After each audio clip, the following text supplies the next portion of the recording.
வணக்கம் மக்களே, Nita form India சேனல்லேருந்து இன்றைய பதிவு பார்த்திங்கன்னாங்க, குண்டு மல்லி விவசாயம், பிறகு ஸ்ப்ரே பண்ணுறது, நோய் தாக்கத்துலேருந்து நம்ம எப்படி நம்ம செடிகளை முறையாக பாதுகாக்கணும், அதுக்கு உண்டான மருந்து என்னென்ன, கீழே அடி உரம் நம்ம என்ன போடணும், அதை பற்றி ஒரு முழு தொகுப்பு. இந்த மாதிரி பனிக்காலமும் மழைக்காலங்களில் ரேட் அதிகமாக இருக்கும். பூ கொஞ்சம் கம்மியாக தான் நமக்கு பூக்கும். ஆனாலும் நமக்கு மினிமம் ஏதாவது ஒரு கிலோ நம்ம வந்துக்கிட்டே இருக்கணும். அதன் மூலம் நமக்கு லாபம் ஆயிரங்கள் இல்லை லட்சங்களில் வரணும். இதுக்கு என்ன வழி, என்ன தீர்வு, இதுதான் நம்ம இன்றைக்கி இந்த வீடியோவில் பார்க்க போகிறோம். குண்டு மல்லி பற்றி எனக்கு தெரிந்து யூடியூப்பில் ரொம்ப தெளிவாகவும் மிகவும் பயனுள்ளதாகவும் ஒரு தெளிவான ஒரு விளக்கத்தோடு நம்ம விளக்கத்தை தரோம். அது ஏன் மற்ற சேனலுக்கும் நம்ம சேனலுக்கும் உள்ள டிஃப்ரென்ஷியேட் என்னான்னு கேட்டிங்கன்னா, மற்றவங்க சொல் பேச்சு கேட்டு அப்படியே மனப்பாடம் பண்ணி ஒப்பிப்பாங்க. நம்ம 3 ஏக்கர் பரப்பளவில் விவசாயத்தை பண்ணி உங்கள் கண் முன்னாடி நம்ம செடிகளை காட்டுறோம். உங்கள் கண் எதிரில் நம்ம மல்லிகைப்பூ பறித்து நம்ம விற்பனை பண்ணுறோம், அறுவடை பண்ணுறோம், உரம் போடுறது காட்டுறோம், நீர் மேலாண்மை, களை மேலாண்மை, நம்ம தோட்டத்தில் நடக்கிற எல்லா ஆக்டிவிட்டீஸும் நம்ம உங்கள் கண் முன்னாடி காட்டுறோம். இப்போது மல்லிகை செடி தான் தோட்டத்தில் காட்டாமல் நம்ம சிம்பிளாக சொல்லிட்டு போயிடலாம். ஆனால் அது ஒரு தியரிட்டிக்கல், ஏதாவது யாரையா சொல்லி இல்லை அவங்க தன்னை தானே அது புரிஞ்சுக்கிட்டு சொல்கிறதா இருக்கலாம். அப்படி கிடையாதுங்க. விவசாயம் அப்படிங்கிறது ஒரு சந்தன மரமோ இல்லை ஒரு எலுமிச்சை மரமோ இல்லை கருவேப்பிலை மரமோ, இன்னும் சில மரங்கள்லாம் பார்த்திங்கன்னா அதுக்குன்னு சில குணங்கள் இருக்குது, குணாதிசயம் இருக்குது. இந்த வகையில் தான் மல்லிகைப்பூ கூட எல்லா செடிக்கும் ஒரு குணாதிசயம் இருக்குது. அதுக்கு ஏற்ற மாதிரி நம்ம விவசாயமோ மருந்தும் தெளிப்பும் பண்ணால் மட்டும்தான் விவசாயத்தில் ஜெயிக்க முடியும். பொதுவாக சொன்னாங்கன்னு சொல்லிட்டு நம்ம பண்ணோம்னா ஒரு காலத்தில் நம்மளால் ஜெயிக்கவும் முடியாது, அதை மல்லிகைப்பூ கொண்டு வரவும் முடியாது. இது என்னுடைய பர்சனல் அனுபவத்தில் நான் சொல்கிறேன். ஏன்னு கேட்டிங்கன்னா, மல்லிகைப்பூ பொறுத்த வரைக்கும் அதுக்கு என்ன தேவை அது மட்டும்தான் தரணும். தேவையில்லாதெல்லாம் கொடுத்தோம்னா செடி கருகிடும். செடி பார்த்திங்கன்னா நோய் தாக்குதல் ஆளாயிடும், பணம் விரையும். நமக்கு மனசால் பார்த்திங்கன்னா ரொம்ப ரொம்ப ரொம்ப ரொம்ப ஒரு சங்கடமான சூழலுக்கு நம்ம போயிடுவோங்க. இப்போ நம்ம 1 by 1 நம்ம பார்க்கலாம். மல்லி தோட்டத்தை பொறுத்த வரைக்கும் நம்ம முதல்ல நம்ம என்ன பண்ணுறோம், திட்டமிடுதல்னால் எவ்வளோ பரப்பளவு. நான் சொல்கிற அந்த பரப்பளவு எல்லாமே ஒரு 30 சென்ட்டுக்கு நான் சொல்கிறேன் பாருங்கள். 30 சென்ட்டில் 3000 செடி போடலாங்க. எப்படி சில பேர் அளவு கேட்பீங்க, 4 by 4, 4க்கு 4 16 அடி வரும் ஸ்கொயர் ஃபீட்டில். 16 ஸ்கொயர் ஃபீட்டில் வந்தால் ஒரு குழிக்கு 5 செடி. நீங்கள் அப்படி கணக்கு பண்ணிங்கன்னா 30 சென்ட் பார்த்திங்கன்னா கிட்டத்தட்ட உங்களுக்கு ஒரு தோராயமாக ஒரு 14 ஸ்கொயர் ஃபீட் சம்திங் வரும். டிவைடட் பை 16 போட்டு பார்த்தீங்கன்னா கிட்டத்தட்ட என்னோடய கணிப்பு பிரகாரம் கரெக்டாக இருந்ததுன்னா ஒரு 670 குழி இல்லை 700 குழி வரும். இந்த மாதிரி 700 குழி என்கிட்ட 5 போட்டோம், 7 35 வரும். எனக்கு தெரிஞ்சு 680 இல்லை 670 குழி வரும் ஒரு 30 சென்ட்டுக்கு. இந்த 3000 செடி டெஃபினட்டாக ஃபிட் பண்ணிடலாம். ஒரு குழிக்கு 5 செடி நடுங்க. செடி பார்த்திங்கன்னா 1 வருஷம் தாண்டின செடியாக இருக்கணும். கவனமாக கேட்டுக்குங்க. செடி 1 வருஷம் ஆன செடியாக இருக்கணும். அதுக்கு கீழே இருந்தால் செடி நீங்கள் வாங்காதீங்க. ஏன்னா சின்ன செடி வச்சு நம்மளால் பராமரிப்பு பண்ணி கொண்டு வர்றதுக்கு ரொம்ப சிரமமாயிடும். 1 வருஷம் ஆன செடியாக இருக்கணும். நம்ம தண்டு பார்த்திங்கன்னா கிட்டத்தட்ட நம்ம பென்சில் சைஸில் இருக்கணும் எல்லா தண்டும். சில பேர் என்ன பண்ணுவாங்க, கட்டும்போது இந்த சின்னதாக இருந்த தொடப்பு குச்சி இருக்குது பார்த்திங்களா, அந்த மாதிரி கூட கொடுத்துட்றாங்க. அதை நம்ம என்ன பண்ணுறதுன்னு தெரியல அவங்களுக்கு. சரி, கொடுக்கும்போது நம்ம பென்சில் தண்டில் கொஞ்சம் சைஸில் வாங்கிட்டா அது சீக்கிரம் சர்வைல் ஆகிடும். செடி சீக்கிரமாக வளர்ச்சி அடைஞ்சிடும். வளர்ச்சி அடைஞ்ச பிறகு நம்ம பூக்கள் 1 வருடத்திற்குள்ளே நம்மளால் பூக்கள் நம்மளால் எடுக்க முடியும். அப்போது நம்ம ஒரு குழி நட்டாச்சு. முதல்ல நம்ம நட்டதுக்கப்புறம் பார்த்திங்கன்னா முதல்ல நம்ம பேசல் டோஸ்ன்னு சொல்லுவாங்க, உயிர் தண்ணி, NPK 19 மிக மிக மிக மிக சிறந்த உரம். ஏன்னு கேட்டிங்கன்னா 19% நைட்ரஜன், 19% பாஸ்பரஸ், 19% பொட்டாஷு, இந்த 3 எலிமெண்ட்டு ஒரு செடிக்கு கிடச்சிச்சின்னா அந்த செடி எப்படிப்பட்ட செடியாக இருந்தாலும் வளர்ந்துருங்க. இந்த 3 எலிமெண்ட்டு நிச்சயமாக வேணும். அதுக்கப்புறம் 2வது உரம் பார்த்திங்கன்னா ஹியூமிக் ஆசிட். எதுக்குன்னு கேட்டிங்கன்னா வேர் வளர்ச்சி தாங்கி வளரும். வேர் நல்லா பொசவாகும். வேர் நல்லா ஊனும் நிலத்தில். நல்லா வேர் வளர்ச்சி இருக்கும்போது செடி தானாக வளரும். இதுதான் ஹியூமிக் ஆசிடோட வேலை. மூணாவது வந்து பார்த்திங்கன்னா வேர்க்கடலை புண்ணாக்கு ஒரு 30 சென்ட் ஒரு 5லேருந்து ஒரு 10 கிலோ கொண்டு வந்து நீங்கள் நல்லா தண்ணியில் நைட்டு ஃபுல்லாக ஊற வச்சு நீங்கள் கொண்டு வந்து அடுத்த நாள் வந்து நீங்கள் என்ன பண்ணலாம், செடிக்கு கொஞ்சம் ஊற்றலாம். என்பிகே சொன்னால் பார்த்தீங்களா, அதுவும் அதே மாதிரி தான். ஒரு 5 கிலோ கொண்டு வாங்க, கொண்டு வந்துட்டு நல்லா ஒரு 100 லிட்டர் இல்லை 200 லிட்டர் 300 லிட்டர் தண்ணியில் நல்லா ஊற வச்சு அதை நல்லா கலக்கி அந்த தண்ணி கொண்டு போய்ட்டு ஒரு ஜக்லேயோ மக்லேயோ கொண்டு போய் நீங்கள் செடிக்கு பக்கத்தில் ஊற்றலாம். இல்லை ஸ்ப்ரே மிஷின் இருக்குது அப்படின்னா நீங்கள் மேலே அப்படியே லைட்டாக தெளிச்சிட்டு கூட நீங்கள் கீழே வந்து செடிக்கு பக்கத்தில் அப்படியே தண்ணியை வந்து போகிற மாதிரி பண்ணிக்கலாம். இது என்பிக்கு வந்து சீக்கிரம் வாட்டர் சோலபிள் தான். இது வந்து நீ சீக்கிரம் வந்து தண்ணியில் கரைஞ்சிரும். வேர்க்கடலை புண்ணாக்க மட்டும் கரையாதுங்க. அதை நைட்டு ஃபுல்லாக ஊற வைக்கணும். அது வந்து ஒரு பேஸ்ட் மாதிரி ஆகிடும். நீங்கள் எவ்வளோ தான் நீங்கள் வந்து கரைச்சா கூட அது 2 தடவை நல்லா ஃபில்ட்ரு பண்ணி அதுக்கப்புறம் டேங்கில் ஊதுற மாதிரி வரும். அந்த மாதிரி பண்ணுங்கள். ஹியூமிக் ஆசிட் நீங்கள் சீக்கிரமாக தண்ணியிலே கரைஞ்சிருங்க. ஹியூமிக் ஆசிட் வந்து பவுட்ரு ஃபார்ம்லேயும் இருக்குது, லிக்விட் ஃபார்ம்லேயும் இருக்குது. ரெண்டுமே சால சிறந்தது தான், ஒன்றும் பிரச்சனை இல்லை. அது முடிஞ்சதுக்கப்புறம் 4வது வந்து பொட்டாஷ் ஹியூமிடேட்டு. நல்லா கவனமாக கேட்டுங்க. இந்த மாதிரி விஷயத்தெல்லாம் வந்து எந்த சேனல்லையும் சொல்ல மாட்டாங்க. நான் வந்து உத்தரவாதத்தோடு சொல்கிறேன் உங்களுக்கு. பொட்டாஷ் ஹியூமிடேட்டோட வேலை என்ன தெரியுமா உங்களுக்கு? நல்லா வேர் வளர்ச்சி, நல்லா செடி அப்படி பிச்சுக்கிட்டு வரும் இலையெல்லாம், பிரான்ச்சு இல்லைங்களா.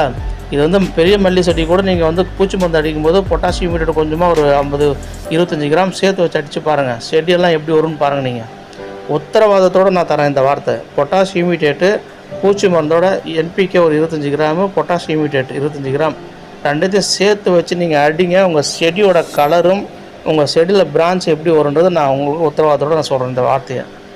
ஏன்னா எந்த யூடியூப் சேனலும் சரி, எந்த இது உரக்கடை வச்சுருக்காங்க சொல்லவே மாட்டேன்றாங்க. அவங்கள பொறுத்த வரைக்கும் காஸ்ட்லியான மருந்து எப்படியாவது விற்றுடணும், உதவாத மருந்து எடுத்துகிட்டு போய் நம்ம தலையில் கட்டிடணும். அவங்க வந்து அவங்க கல்லாப்பேட்டியை பார்த்துக்கணுன்னு தான் பார்க்குறாங்க. இது எல்லா உரக்கடை நான் சேர்த்து சொல்லுங்க. சில பேர் இருக்காங்க, நாங்கள் வந்து என்னோடய பர்சனல் அனுபவத்தில் நான் பார்த்தவங்க அந்த மாதிரி தான் இருக்காங்க. விஷயமே ஒன்றுமே தெரியல, உரக்கடை வச்சுருக்காங்க. என்ன கேட்டாலும் அது ஏதாவது ஒன்று ரேண்டமாக ஒன்று எடுத்து கொடுத்து போய்க்கோ, நாசமாக போய்க்கோ அப்படின்றாங்க அவங்க. அதை வந்து எப்படி மனசால் ஏற்றுக்குதுன்னு தெரியல. எப்படி அந்த வார்த்தை அவங்க அந்த விஷயத்தை அவங்க நமக்கு வந்து கன்வே பண்ண போகிறாங்கன்றது தெரியல. அதை கொண்டு போய் நம்ம விவசாய மக்கள் நம்ம கொண்டு போய் போட்டு அதை அடித்து பார்த்து ஒன்றுமே நமக்கு பணம் விரையும், நமக்கு வந்து கால விரையும், நம்ம வந்து மனசால் வந்து நொந்து போய் என்னடா அது விவசாயம் இப்படி ஆயிடுச்சுன்னு சொல்லி நம்ம வந்து ரொம்ப நொந்து போய் தான் அதுக்கப்புறம் தான் நமக்கு தெளிவான விளக்கம் கிடைக்காதான்னு இயங்குறோம். அது சொல்கிறதுக்கு ஆள் இல்லை. இதனால் வந்து இந்த விஷயங்கள் வந்து நம்ம ஏன் சொல்கிறோம் அப்படின்னா, இருக்காங்க, நான் என் பர்சனலாக நான் அனுபவப்பட்டேன். 2-3 பேர் எங்கள் திருவண்ணாமலை மாவட்டத்தில் இருக்காங்க. என்ன மருந்து கேட்டாலும் ஏதாவது ஒரு ரேண்டமாக எடுத்து கொடுத்து போய்க்கொண்டுறோம். எடுத்துகிட்டு போய் நம்ம அடித்து பார்த்தா 1% கூட அதில் நமக்கு செட் ஆக மாட்டேங்குது. அது எப்படிங்க மனசால் ஏற்றுக்க முடியும்? ஒரு விவசாயி வந்து இவ்வளோ நிலைமைக்கு நொந்து போட்டார்னா எப்படி நம்ம விவசாயம் செழிக்கும்? ரொம்ப கஷ்டம். அதனால் நம்ம இந்த விஷயங்கள் வந்து நம்ம சொல்கிற இந்த விஷயங்கள் வந்து ரொம்ப கவனமாக நிதானமாக நீங்கள் கேட்டுக்குங்க. ஏன்னா என் தோட்டத்தில் நான் என்ன பண்ணுறேன் அது மட்டும்தாங்க நான் சொல்கிறேன். நான் வாங்கிட்டு வந்து நான் அடித்து பார்த்துட்டு எனக்கு சிறப்பாக ரிசல்ட் இருக்குது, உங்களுக்கு நான் சொல்கிறேன். நீங்கள் செஞ்சு பாருங்கள், நிச்சயமாக உங்களுக்கு நல்ல ஒரு பயன் உங்களுக்கு கிடைக்கும். அடி உரம் வந்து 20-0-13 19-19-19 என்பிகே டிஏபி சிறப்பான உரம். ஏன்னா டிஏபியில் வந்து உங்களுக்கு வந்து பாருங்கள், டையமினம் பாஸ்பேட்டு இல்லைங்களா, பாஸ்பரஸ் இருக்குது, கூடவே உங்களுக்கு என்ன இருக்குது, நைட்ரஜன் இருக்குது. அதே மாதிரி என்பிக்கில் 19% நைட்ரஜன், 19% பாஸ்பரஸ், 19% பொட்டாஷ் இருக்குது உங்களுக்கு இல்லைங்களா. அது போக இது ஒரு என்பிக்கு 10 கிலோ, இது 20-0-13 அது ஒரு 10 கிலோ, இல்லைனா இது ஒரு 15 கிலோ வாங்கிங்க. என்பிக்கு 15 கிலோ வாங்கிங்க. பொட்டாஷ் வந்து ஒரு 5 கிலோ வாங்கிங்க. தனியாக பொட்டாஷ் வந்து 92% 90% கிடைக்கும். அந்த பொட்டாஷ் வாங்கிக்கிங்க. வாங்கிட்டு என்ன பண்ணுங்கள், சல்ஃபர் வந்து ஒரு 1 கிலோ இல்லை 1.5 கிலோ வாங்கிக்கிங்க. எல்லாம் நல்லா மிக்ஸ் பண்ணுங்கள். மிக்ஸ் பண்ணி அடி உரம் போட்டு பாருங்கள். நான் சொல்கிறேன் பாருங்கள், இப்போ புதுசாக நீங்கள் செடி வச்சுருக்கீங்கன்னா ஒரு மாதம் 2 மாதம் ஆனது செடியாக இருந்தால், இல்லை 6 மாதம் செடியாக இருந்தால், 1 வருஷம் செடியாக இருந்தால், நான் சொன்ன உரங்கள் அளவில் கொண்டு வந்து நீங்கள் செடிக்கு பக்கத்தில் ஒரு 6 அடி தள்ளி போடுங்க. 6 அடிக்கு முன்னாடி போட்டுறாதீங்க. ஒரு 6 அடி தள்ளி நல்லா செடிக்கு பக்கத்தில் 2 கைப்பிடி அளவுக்கு வர அளவுக்கு எடுத்துகிட்டு போய் நல்லா தூவி விடுங்க செடிக்கு பக்கத்தில். ஒரு 7 நாள் 6 நாள் கழித்து பாருங்கள், உங்கள் செடியோட வளர்ச்சி எப்படி இருக்குன்றது நான் உங்களுக்கு சொல்கிறேன் பாருங்கள். அபரிவிதமான வளர்ச்சியாக இருக்கும் செடியில். ஸோ நம்ம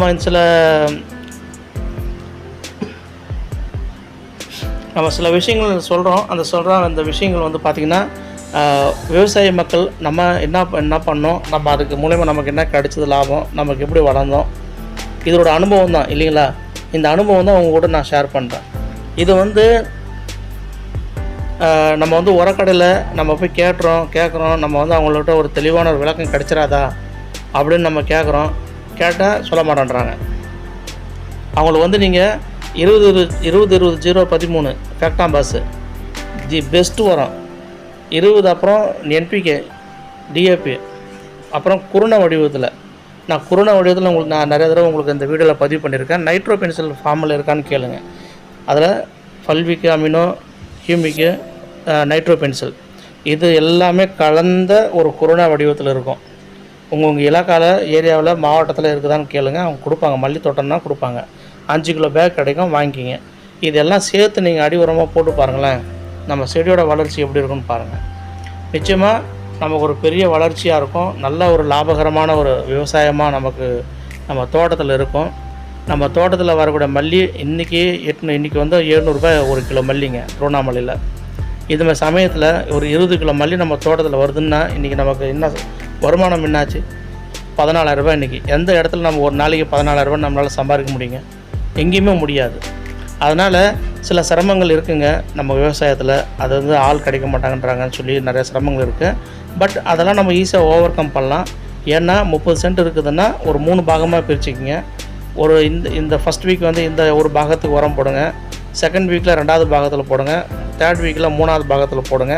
அப்படி மாற்றி போடும்போது இதில் பூ வரும், இதில் நிற்கும், அதில் வரும், அதில் நிற்கும், அதில் வரும். அப்படி சுழற்சி முறையில் உங்களுக்கு பூ வந்துக்கிட்டே இருக்கும் இல்லைங்களா. அப்போது மல்லி வந்து ஏன் மாதம் ஃபுல்லாக வராதா அப்படின்னு கேட்டிங்கன்னா கண்டிப்பாக வராதுங்க. நம்ம செடி வந்து வளர்ச்சி அடைஞ்சு பூக்க ஆரம்பிச்சதுன்னா 10 நாள் இல்லை 13 நாள் பூ வரும். அதுக்கப்புறம் பூ வராது, சுத்தமாக நின்று போகும்.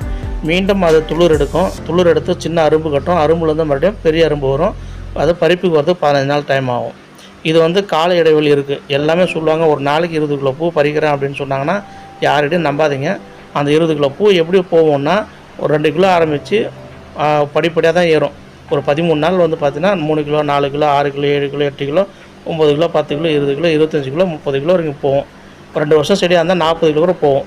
போயிட்டு மறுபடியும் படிப்படியாக தான் இறங்கும். மறுபடியும் 25 கிலோ, 20 கிலோ, 18 கிலோ, 17 கிலோ இப்படி தான் ஏறி தான் இறங்கும். இறங்கி அதுக்கப்புறம் மறுபடியும் ஏறுறதுக்கு மறுபடியும் 10 நாள் 15 நாள் டைம் எடுத்துக்கும். இதனால் நம்ம பேட்சாக போடும்போது ஏற்ற இறக்கம் இருந்தாலும் நம்ம சுழற்சி முறையில் நம்மளால் பூ பறிக்க முடியும். அது நம்ம வந்து சின்ன இடமா ஒரு 30 சென்ட்டில் 10 சென்ட்டாக 3 சென்ட்டாக பிரித்தோட 10 சென்ட் நம்ம வீட்டில் இருக்கிற ஆளுங்களே 2 பேர் பறிச்சிக்கலாம். நமக்கு வந்து பார்த்திங்கன்னா எக்கனாமிக்காக நமக்கு வந்து செலவும் கம்மியாகிடும். தொடர்ந்து பூ வரும். ஒரு நாள் நல்ல பூ ரேட்டு, ஒரு நாள் அடுத்த நாள் கொஞ்சம் கம்மி ரேட்டு அப்படின்னும் போது நல்ல ரேட்டும் கிடைக்கும், கம்மியான ரேட்டும் கிடைக்கும். நமக்கு கொஞ்சம் மேலும் கீழுமா இருந்தால் கூட நமக்கு லாபம் வந்து குறைவில்லாமல் இருக்கும். அதனால் நம்ம விவசாய நண்பர்கள், நம்ம இந்த வீடியோ புதுசாக பார்க்குற என்னோடய நண்பர்கள் அனைவரும் நீங்கள் அந்த தகவல் வந்து ரொம்ப கேர்ஃபுல்லாக கேட்டுட்டு அதை பயன்படுத்துங்க. நம்ம சேனலில் சொல்கிற எல்லா தகவலும் வந்து 100க்கு 100 உண்மைங்க. எதுவுமே வந்து கூடவும் கிடையாது, குறையவும் கிடையாது. ஏன்னா நான் வந்து ஒரு விவசாயத்தை சார்ந்த விவசாயம் பண்ணுறன்றதுனால எனக்கு அந்த வலியும் வேதனை புரியும். அதனால தான் இந்த தகவல் வந்து ரொம்ப உறுதியாக உண்மையாக உங்கள்கிட்ட நான் என்ன பண்ணேன்றது உங்கள்கிட்ட சொல்கிறேன். உங்களுக்கு நல்ல விஷயம் தெரிஞ்சிருக்கு, இன்னும் நிறைய விஷயங்கள் உங்களுக்கு தெரியும்னா கமெண்ட் பாக்ஸில் பண்ணுங்கள். என்னோடய வாட்ஸ்அப் நம்பருக்கு ஷேர் பண்ணுங்கள், டிஸ்கஸ் பண்ணுவோம். இதை வந்து இன்னும் எப்படி நம்ம மேலும் நம்மளால் மேலே கொண்டு போக முடியும் அப்படிங்கிறத நம்ம பார்ப்போம். 30 சென்ட் அளவில் ஒரு மாதம் வந்து 50,000லேருந்து 1,00,000 நம்ம சம்பாதிக்கலாம். 50,000 ஏன் சொல்கிறேன் அப்படின்னு கேட்டிங்கன்னா காரணம் நம்ம பராமரிப்பை பொறுத்து தான் எல்லாமே அமையும். என்ன தான் நம்ம வடி உரம் மேலே ஸ்ப்ரே கொடுத்தாலும் நம்ம பராமரிப்பு ரொம்ப ரொம்ப முக்கியம். கூடவே வந்து பார்த்திங்கன்னா நம்ம மண் வளம் நம்ம அதெல்லாம் எப்படி நம்மளை சார்ந்து இருக்குங்கிறது அதுவும் முக்கியம். நம்ம தோட்டத்தில் எந்த நோய் தாக்குதல் இல்லாமல் பார்த்துக்கிட்டாலே அதுவே வந்து பெரிய விஷயம். 15 நாளுக்கு ஒரு தடவை அடி உரம் கொடுங்க, வாரம் ஒரு முறை ஸ்ப்ரே பண்ணுங்கள். சில என்னோடய நண்பர்கள் வந்து வாரத்தில் 2 ஸ்ப்ரே பண்ணுறாங்க. பட் என்னோடய தோட்டம் பெரிய தோட்டன்றதுனால என்னால் முடியல, நான் வாரம் ஒரு முறை தான் பண்ணுறேன். ஒருவேளை உங்களால் பண்ண முடியும்னு சொன்னீங்கன்னா வாரத்தில் 2 ஸ்ப்ரே பண்ணுங்கள், இன்னும் நல்லது. ஏன்னு கேட்டிங்கன்னா நோய் தாக்குதல் இல்லைனாலே பூ ஆட்டோமேட்டிக்காக வந்துடுங்க. அது ஒரு பெரிய நமக்கு வந்து ஒரு வரப்பிரசாதம் தான் மல்லி தோட்டம் பொறுத்த வரையில். ஸோ நன்றி நண்பர்களே. இப்போ நம்ம சேனல் நம்ம புதுசாக பார்க்குற நண்பர்கள் நம்ம சப்ஸ்கிரைப் பண்ணுங்கள். தேங்க்யூ. All the best.